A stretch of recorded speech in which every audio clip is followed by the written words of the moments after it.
Welcome to And Then What, a podcast that explores plastic, how we use it, and how we can reduce our reliance on it, and what happens to plastic once we finish using it.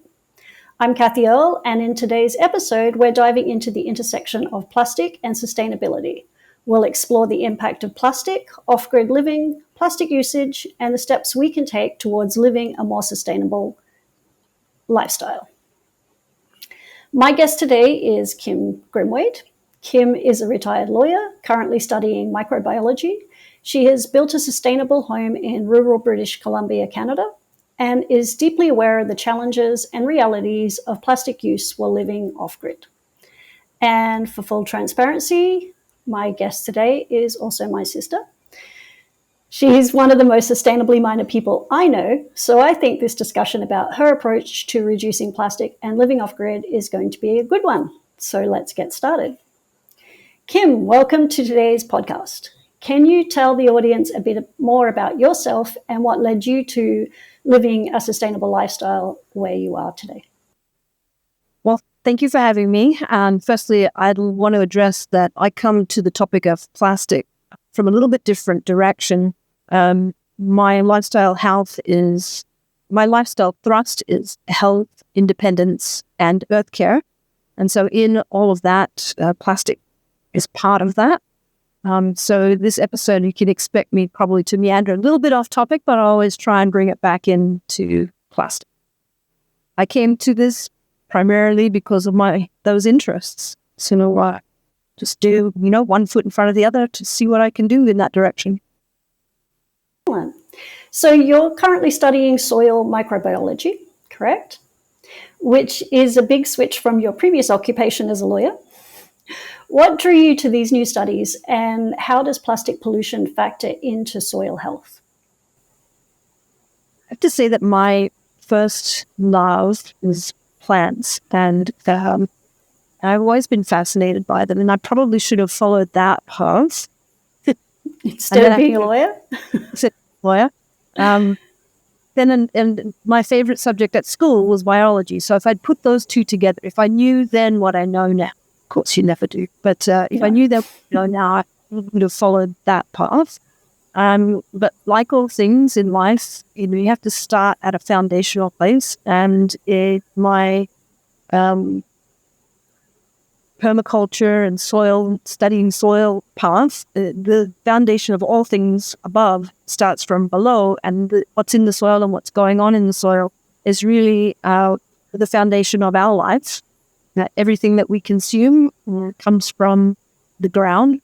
I mean, everything that we consume with our mouths starts in the ground.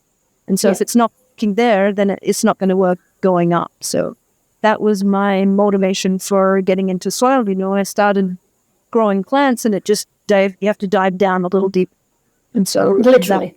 Why? Literally. Excellent. So what does self-sufficient off-grid living look like for you? Like, how does plastic play a role in that lifestyle, such as the challenges or the necessities of plastic just in living in general, self-sufficiently? Well, and plastic is tricky. Like, it's very insidious. It's in places you didn't even think it was going to be, like in your food, actually. It's because it breaks down. And, I have other concerns about what goes on in the big grocery store food chain. That's just where it lands. And so I don't mean to, say it's the grocery stores. I mean, it's got a lot of steps to take before it lands there. And so it's a tricky, super tricky subject because, let's face it, like, plastic is totally convenient. It's convenient and everywhere. It's become the big problem that it is. And it just sticks around a lot longer than what we had been mindful of. I think, it was so frequent that, I finished with this, I'm just going to crunch it up and throw it in the bin. And it's out of your mind. Well, just because it's out of your mind, it's not out of the circle. It's still out there. So it's a challenge. It's a challenge, obviously, for farmers markets. You think, okay, well, I'm not going to do the supermarket food chain because there's a lot of problems there. I'm going to go small scale, and I'll go to the farmer's market and I'll get my food there. And I say more power to you for doing that. When you go there, farmers markets that I've been to, for the convenience of the farmer and people not handling the produce, they've got it already packaged up in plastic. So, Yeah. And I always find that really interesting or odd that farmers that, like you say, I mean, they use the soil. That's what they live from, is by growing their plants in the soil, yet they're packaging it up and putting it in plastic. They should be the first ones that know that it's the wrong thing to be using, because they know that it's not going to go back into the soil. That's the power, convenience, right? And it's convenient for them, and it's also convenient for the customer. And, in our germ-phobic world, worry about who's been touching that. And one of the answers that they have in France is like, you do not touch the produce. It's not for you to do that. And I think that's probably a darn good idea. But that's not part of the culture in North America, and it's not part of the culture in Australia. And so, you say, well, cultural shift, get on with it. Like, don't touch it anymore. And it's probably also that in terms of the farmers packaging it up, it's no longer their problem. It's now your problem. So it's like, well, I've made it convenient for you. Well, that's your problem to deal with it now. Yeah. It's true, but I make it their problem because I walk past those stores and I go to the ones that... Yes, I do the same thing. Yeah. Yeah. Okay.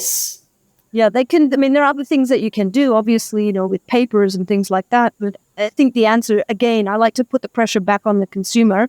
If you don't want something that's in a plastic bag, it's really up to you not to take it, number one. And number two, provide yourself with the alternative. Like, there are cloth bags, you make them moist, and you go there and to the farmer's market and you take the produce that's not in the plastic bag. You take the produce that you put in your cloth bag and that's moist, and zip it up and take it home. And, happen to keep it cool and everything else. It is an extra layer of complexity for your shopping, but if you plan for it, it's not that bad. Or my answer is grow it at home, so I don't have to worry about the farmer's grocery bags. Do you think that you find it easier for yourself to reduce your plastic usage versus someone that lives in a apartment building in downtown Vancouver? Like, do you think it's easier for you, or they have the same advantages of getting rid of plastic in their day-to-day lives? No. So I was just to let your listeners know that I'm in Canada, I'm in BC, and I'm in a rural community, a very small rural community. So small, in fact, that the governing bodies over the larger region, the regional district, have decided that there's no need for us to recycle at all. We should just throw everything in the bin. So apparently it wasn't convenient for them. I mean, we're humans, we run off convenience. So if you're looking at recycling as an answer, then it's more convenient for people in the city because they have access to those things, and it's a shorter loop, if you like, because most of the stuff lands in the city, period. Whatever the stuff is, most of the people there, most of the stuff lands there. And they have more facilities there to deal with it, if they are. And, I raised the question, how are those facilities dealing with it? Are they just packaging it up into bundles and sending it off to another country and say, thanks very much? How are they actually dealing with it? Some countries are using those plastics as fuels, for heating sources, etc. So, they're going to use something to burn. So I suppose that's something. I don't know, because I'm not a scientist, what the consequences of that burn is. What is settling out of it. If it's a complete burn, I'm like, yay, that's probably a greater answer. I just don't know. So I always just have to come back to try and do without it. And look, I'm not perfect in that by any means. We'll probably talk more about that. But so there's a challenge here. So again, my answer is come back to the self-sufficient part. Like, if I don't make plastic myself, then I don't have to be responsible for it. Right. Yeah. I think that's really interesting that you say about that. People in the city actually do have more facilities to deal with it, but it also makes it easier for them to go, well, whatever, that's being dealt with over there. I don't have to deal with it because somebody else is. So there's less incentive, I guess, to reduce your plastic because you believe it's just being recycled. It's no big deal. Let's move on to the next thing that I've got to deal with. Whereas if you're, like you say, living in a rural area, there's nowhere to take it. There's no one that's going to recycle that product for you. So, speaking of the home, most of the plastic in your house that does come into it, where would you say it comes from? Like from the supermarket? How does it get into your house? Yeah, supermarket for sure. No, I haven't set up. I've just moved to this location, so I don't have a garden set up yet. A lot of what I'll be talking about is where I moved from before, which is another off-grid property where I did have more of a garden. So at this time, I'm quite reliant on supermarket food, and everything is in a plastic bag. So that's the big source. But another really surprising source is other people who come to your home. I have had people with me over the period of the build for quite some time. And so I had multiple people in the house staying here as this was being built, staying in another house as this one was being built. And the things that people leave behind, like your vitamin tab containers and hair, bathroom stuff. It's amazing. It really, truly is insidious. So those things all come from the supermarket, but they're not necessarily things that came, from my hand into the trolley cart to my home. They came via other people. And the other thing is I've just merged households with another person.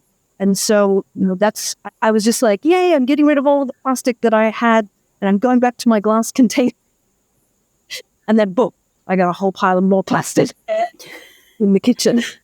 Yeah, and I think it's interesting about the whole other people bringing plastic into your house, because I know for myself, I live with a lot less plastic, and I make an effort not to buy those things that have plastic on them, especially at supermarkets. But I know what it is that I need to buy, and I know when I have guests, and they might not necessarily be from the same country and know where to buy things without plastic on them, or even care about doing so. And when it ends up in my fridge, I'm like, oh my goodness, where did all this plastic come from? Why did they buy this? But they don't. I don't think it's an intentional thing. It's just what you found while you're out shopping because you don't know where to buy stuff. Mm-hmm. Well, and then part of it is as well as what people choose for cooking. And the more basic your cooking is, in that the more basic ingredients you're using, the less packaging there is. At least if you're buying a bag of beans, right, for example, or a bag of rice or whatever, that's a foundational part of your meal. And if you're growing, which I'm really frustrated right now because I'm not growing, but if you're growing, then the rest of the meal comes from your yard. So that's super great. But when you're buying prepackaged stuff, there's, some of the stuff I see for the kids' lunches, it's like, oh my God. Well, even bananas they place in plastic bags these days. I mean, it's crazy. I could say that at least not getting bananas in plastic bags. Yeah. Well, that's why I buy them on the roadside. Do you think there's any areas where you feel you could still do better in reducing your plastic usage? Like, what areas would they be? Yeah, certainly. In this, I would say one of the big things that I was surprised about in this build was how much plastic there is involved in construction, like a lot. So I'm glad that step is out of the way, but it's sort of a one and done thing for me. But if you're working in the building trades, you're probably going, oh my gosh, where does it come from? I mean, where does it continuously come from? It doesn't seem to stop. And that probably goes within any industry because things are packaged for your convenience again. And that's probably really challenging to get around.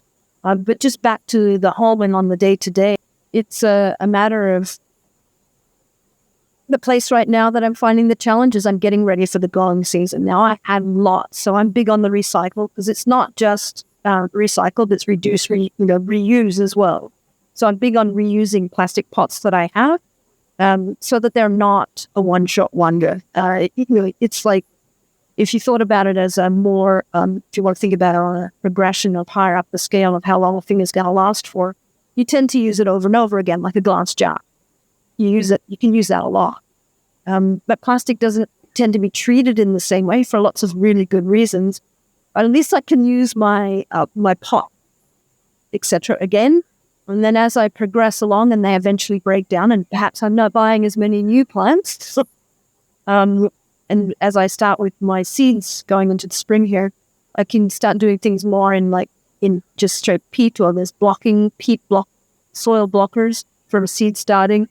Toilet rolls, all of those rolls, those are perfect ready-made container. Another one is just using a large size dowel of any kind. It could be a jar, and you just put the paper around it and fold it up on the bottom, stick those little cylinders side by side, and now you have a soil planting container that's going to break down in the ground.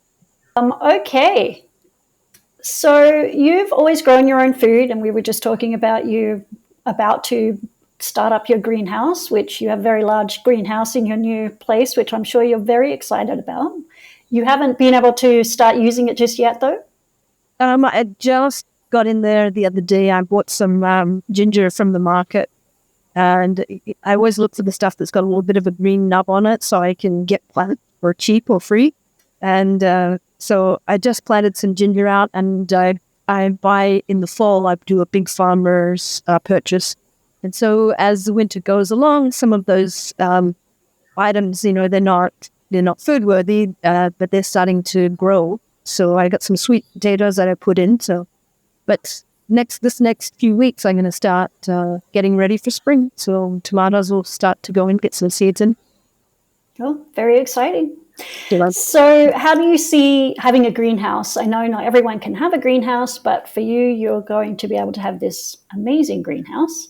How do you see that that's going to help you reduce your reliance on plastic? Well, I won't have to go to the grocery store. My goal is to use the greenhouse as a starter for my spring garden, get everything so that it's ready to, when it's time to plant out, that I have more advanced plants that I haven't had to purchase. So I've done most of the growing myself, so I've got all the seedlings to go in the ground, which is a big reduction because you've got a lot of loops in there when it comes to buying plants. They generally come in plastic containers, and then I will use it to grow my Mediterraneans for much of the season. I'll probably put them on rolling pot stands and roll them out into the sun for the summer. And keep them outside so it's not such a high humid environment, and then repopulate the greenhouse again as we get towards fall for those Mediterranean plants. And then I'll change over to do more things that can handle cool. Like I'll have more lettuce and some kales and other brassicas, etc., growing in there, so I won't have to buy those things. And just on that note, you'd mentioned that not everybody can afford a greenhouse, but you can sort of make do with a lot. If you can grab some boards and do a slight raised bed, then you have an infrastructure that you can put clips on. And I'm sure there's a name, but basically they're a clip that's got a little wing on each side. But all around is another way of doing it. And you just screw in on these tabs on the side. And now you have a holding space for an arch. So you can do a pretty low-tech greenhouse if you're in an environment that needs a greenhouse, which you're not. Well, like say you were living in an apartment building or something like that, you just had a little balcony. I guess you could grow herbs and stuff like that outside, which is still going to help. Anything, right? And you can be more assured of what you're growing, and you're more connected with the food. And I think that, and this goes especially for kids, they start learning about things the best when you, in the garden, etc., when you're eating the food. Now you're interested, it goes a little bit back, and each time you can go a little bit back, learning where did this come from. And I think that really helps with mindfulness and really reduces waste and makes people more interested in what it is that they're actually eating and what stuff tastes. Yeah. So that's a long time. That's a topic of another discussion, but obviously it's something that should be taught in schools so that they understand. They understand where their food comes from. Mm-hmm. So speaking of food, you also do a lot of canning. You've been canning for a long time. Do you, and speaking of people that don't have gardens, do you think that that's something that's easy to do for people that don't have a garden? And do you think canning also helps reduce plastic usage? Canning, freezing, freeze drying. dehydrating, all of that. And look, if you don't have a garden, you can still get in on this game if you like. There are farmers in your area. You can often get things from the farmer's market. You're buying them in bulk, so if they're still packaged in plastic, it's a lot less, 5 little bags. You're cutting out at least all of the interior bags. If you've got one big bag, you're cutting out the little ones. You can divide that up and preserve it. And food is always cheaper when it's in abundance, right? End of the season. So that's one of the things that I like to do is purchase that in abundance food at the end of the season. And look, it's also it's the cheapest time. So that's a great way. And you don't have to grow a thing, so you don't have any of the responsibility. All you're taking the responsibility for is putting it up. And that sounds like a small task. It's not, but it can start as a small task. And then you start to build on that. Everything is one step at a time. Yeah. I've found that the one thing that comes into our house a lot is plastic packaged frozen fruits, because my husband really likes having his smoothies of different frozen fruits. And I found it really difficult to kind of get away from that because he really likes using them. But what I've realized lately is that if we have fruit that's sort of almost, it's not gone, but it's towards it's sort of, it's not as delicious when it's eaten because it's a bit more moist or whatever, I will then cut those up and freeze them and then make my own frozen fruit. And I found that that's really helped without having to go and buy some more fruit. And it means that that food doesn't get thrown away because it's not perfect enough for just consuming naturally or unfrozen.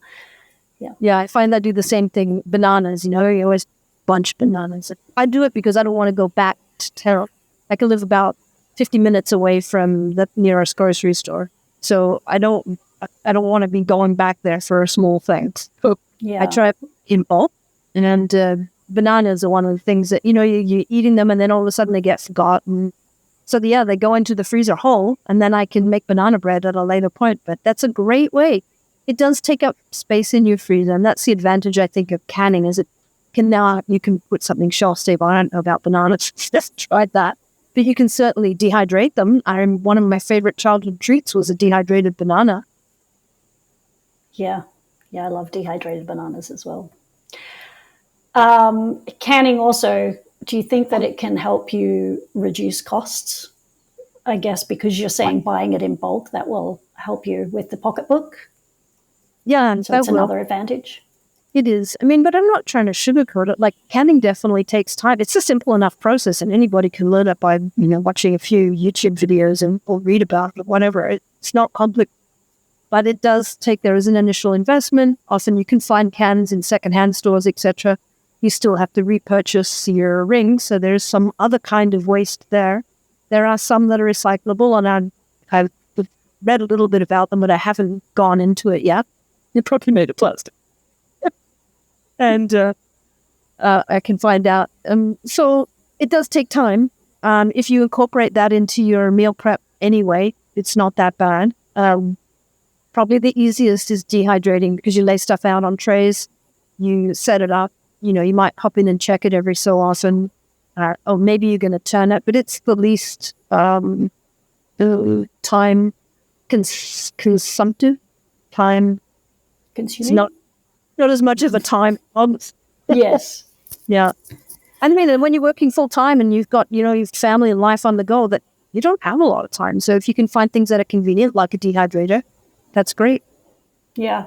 I bought my dehydrator on Facebook Marketplace, and the lady had used it, I think, once. So basically a brand new dehydrator at a very reduced price. It's great. Yeah. I did the same, and I end up inheriting some of them. And, one of the ones that I inherited was just a box. Somebody made a box, made shelves. You could put the grid out there, and all they used for the drying part was a heater, a little space heater, and just blew up the stack. There are some pretty elaborate ones I've seen and I've admired from afar. They're solar dehydrators, and it's essentially the same principle, but instead of an electric heater at the bottom, is a solar collection unit, so it just heats up the air, and then that hot air funnels up and takes the moisture out of the back of the dehydrator. Obviously something that's going to work better in a dry environment than a humid one, but Okay. Well, I know we're getting closer to time here, so I'll keep it a little bit shorter.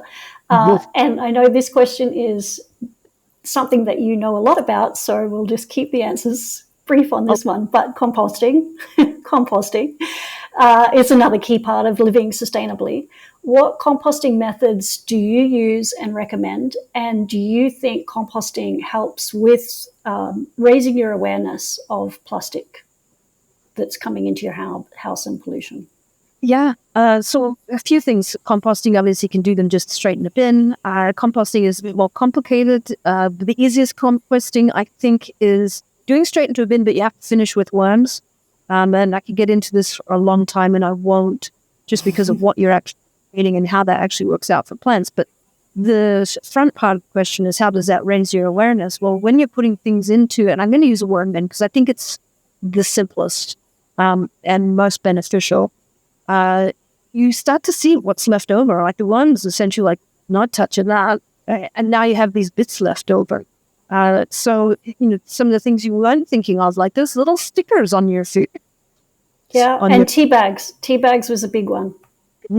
yeah, and how long different things take to break down. But I think that's a really helpful one. And you don't feel like you're. I mean, obviously the food has spoiled, or it's no longer useful for you to ingest, but it's still useful, and it's very useful if you can turn it into a valuable resource. So, yeah.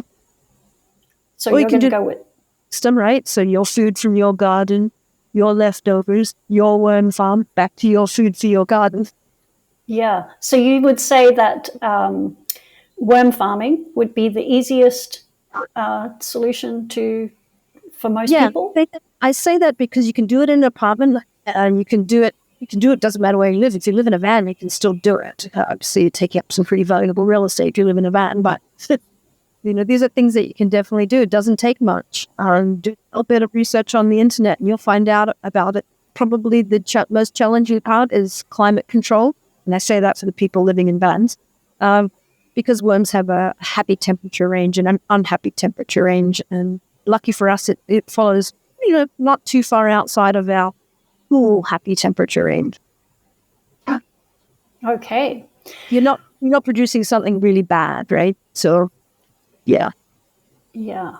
Well, we'll do another talk about composting because, as I said, I know that you know a lot about it and you've used many different methods, which I have as well. So, and I think that where you live makes a big difference because you live in Canada. I'm now living in the tropics in Australia, and they're very different environments for composting. I find. So I want to move on to a different topic now and talk about about governments and And lost. business. Uh, what role do you think that governments, businesses, communities, any of those things should be You're playing a cutting out a role bit there. in reducing plastic waste? Yes. Well, as I said at the intro, I'm really into the more independence part of it. So I'm not super fan of government sticking their nose into everything. That said, I understand that a lot of people won't move unless they're pushed. And so I suppose that there's a role there. In like, I would love to think that everybody is already thinking about it, but I know that they're not. So there's some role there. But my preference would be for government to engage the public instead of telling them what to do. I realize also that the public is pressed for time in their lives, and taking another thing on to digest is more work than sitting down and watching another Netflix show and trying to escape from all of that burdensome reality of what's going on around you. So I know they have a place. I just wish it wasn't at my place.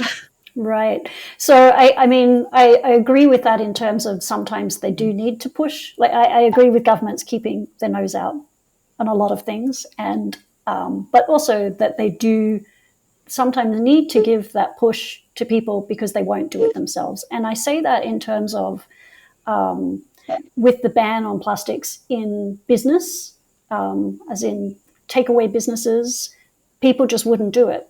And I'm talking about Queensland, Australia, anyway, that they wouldn't make a change because it was too difficult or it was too expensive. But when the government said, no, you don't have a choice, you now have to do this, they did it overnight. Like, oh, look at that. We're now not using plastic knives and forks unnecessarily. So I think sometimes governments, unfortunately, do need to play a role to give, like you say, give people that push.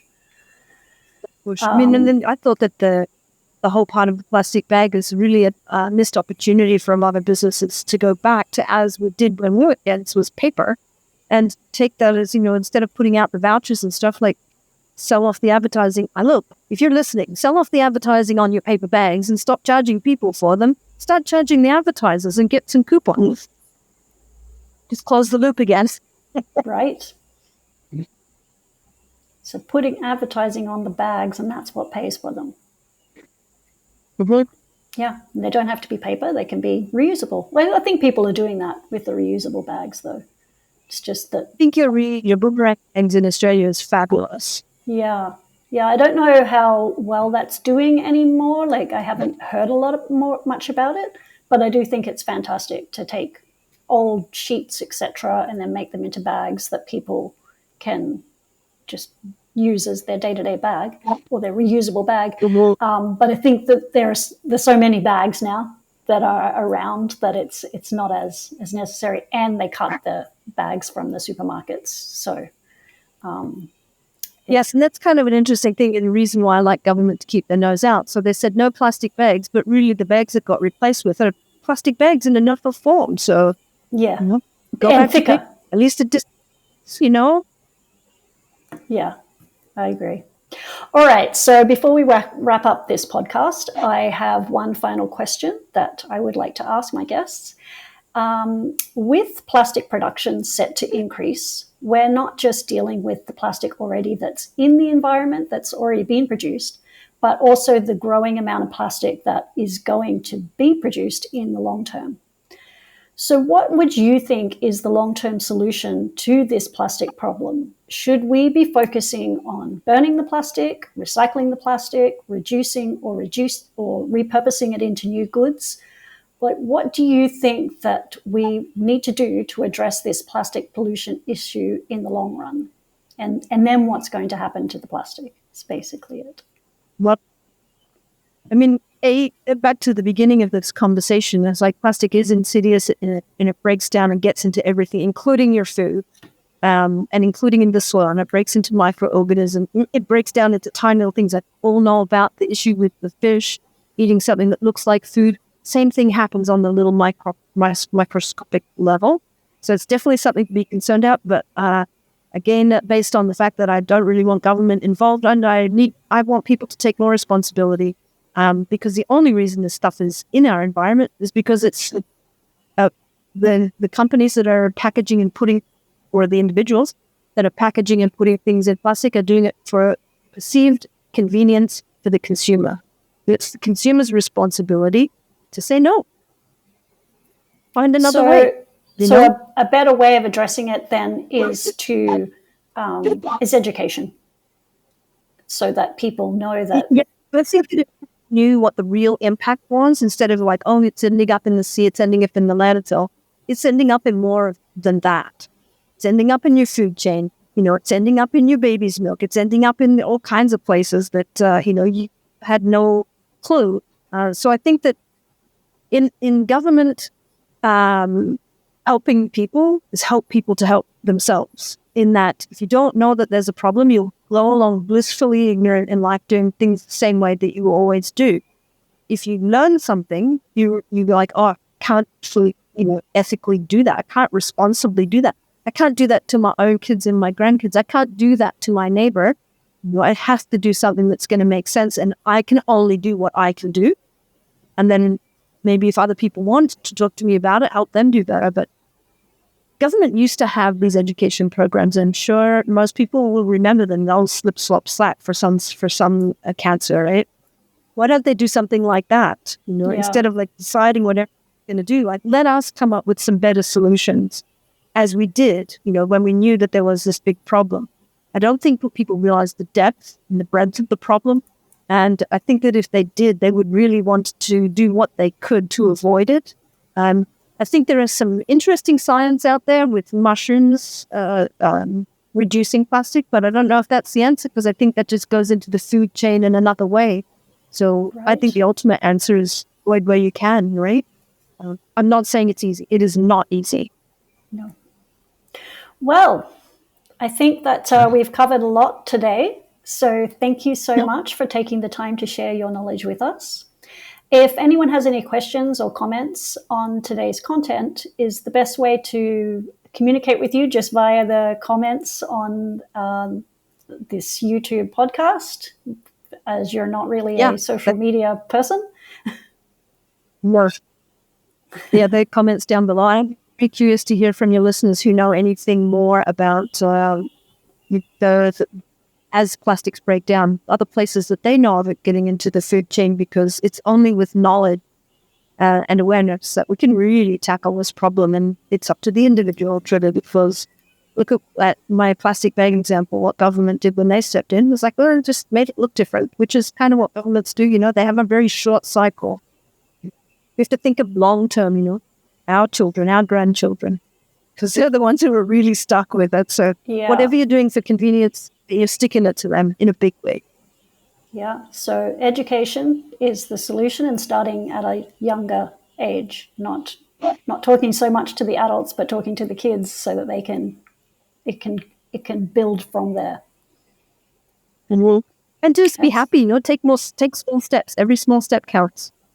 Every small step counts. Exactly. Okay, well, thank you, everyone. And that should be the end of today. If you like this content, please subscribe to this channel, and we'll talk to you next time. Bye.